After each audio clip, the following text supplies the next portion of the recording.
Let's look at the minute. I have. Okay, so I am calling the meeting to order. My name is Leslie Harris.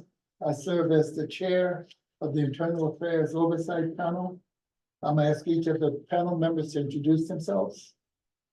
Allison Cartwright. Christina Miller. Okay, the first item is to approve the minute from March 22nd. I move to approve the minutes. And I second. All those in favor? Aye. Aye, the minutes are approved. So I'm going to now introduce our new director. Thank you, Judge. Mr. Chairman, it's a pleasure to be here, obviously. At this point, needs no introduction. I know all of you for many years, in particular, but members of the public that may be watching, I'm the Dennis Cavallo. I started as the new ED of the OPAT Commission, OPAT office, since actually 3 weeks ago now. I think it's May 9th, I would say. Been amazing so far, you know, been just hit the ground running, getting to know the staff, look at the processes, getting to know stakeholders. Just drinking by files. Super excited to be here to work with you all in this space. A couple of things I think beyond myself, if you will, that I can update today on is obviously, again, one of the key things I started as a new ED. Actually, I started May 6th, Monday, May 6th. So it's gonna be a month soon. And Eric James also starting, Eric James is no stranger to City Hall, particularly worked in the ONS, which is the division that does neighborhood services for City Hall. He was a liaison from Mattapan in particular for a few years. No stranger to Boston as well. He's a teacher in the city of Boston, has a bachelor's degree in criminal justice from UMass Dartmouth. I attended UMass Amherst, so I always like to shout out to UMass. I know others attended UMass Boston, so UMass is well represented, and Northeastern, NBC, and then the schools. But just wanted to give a shout out to Eric. He's the new executive assistant of the office. He's up front, doing amazing work so far. A couple of things again to update the public about is, I'm sure they know about this, but the Youth Advisory Council, which is one of the programs that we have that's focusing on the youth, as you know, which is an elected actually position.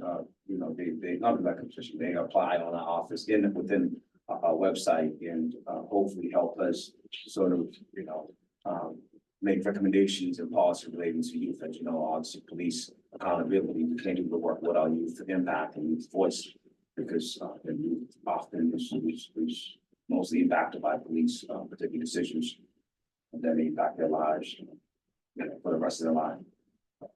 Just want to mention that folks, particularly youth from the age 14 to 19, can still go on our website to apply to become part of our youth council, and it's still, you know, space. We have, I think, we have plenty of space for youth engagement in that regard, and that's a space that I certainly look forward to amping up, if you will, figuring out how do we get the youth of Boston continue to engage in OPAT's work. The second thing I wanted to bring up is, which I know both the commissioners, except for you, Judge, attended this as well. We did last week. Many of us did CGIS. Some of us did recertification. Some of us were certification because of the work, particularly in this board, right, that requires the attendance of the criminal justice information system certification. So we went both. Many of us went over to the academy and got that done. And I know some of the investigators also went to, including Diana. And talking about investigators, they've been, as you know, quarterly, they do different types of professional development. And the last quarter, they did attend a couple trainings at Boston University relating to investigation, again, particularly as it relates to blockchain forensics and dark web investigation, which obviously sounds very interesting and much needed because, you know, this day and age, a lot is happening online. People try to hide themselves online, and in this work, the more we understand that, the better. The second part, again, on the Internet of Things forensics sounds very interesting as well. So all three investigators attended this at the during this quarter. Finally, sure again, many of you are familiar with this, but Joe particularly has been leading that space, which is the mediation program, which is one of the programs that we're trying to hopefully get up and running very soon in terms of actually doing mediation of cases that may come through the office. And Joe has attended many training programs, particularly with a third-party contracting company that we started working with called Metropolitan Mediation Services, and then that's in fact, Joe has been able to do some training eventually to doing actually mediation with them in small claims in court. Some of the civil, small claims that are minor, typically minor civil suits that happen in the civil side of things. So that's another space that we're looking forward to sort of getting up and running. And again, thanks to Joe particularly for leading that up. So those are a couple of things again that I wanted to have on record of some of the things that's happening in the office, but obviously as I get going, we'll have a lot more to report. Thank you, Judge, and again, thank you for the members of the board for being here. Again, looking forward to working with all of you and of course the OPAT team. And thanks for the OPAT team for all the hard work. Thank you very much. Is there any other business? Do we have any folks online or, No.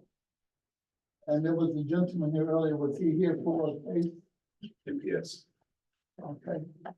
Then I'm going to accept the motion to go into executive session. So moved, seconded. So, okay, we are now adjourning the public session and entering into executive session.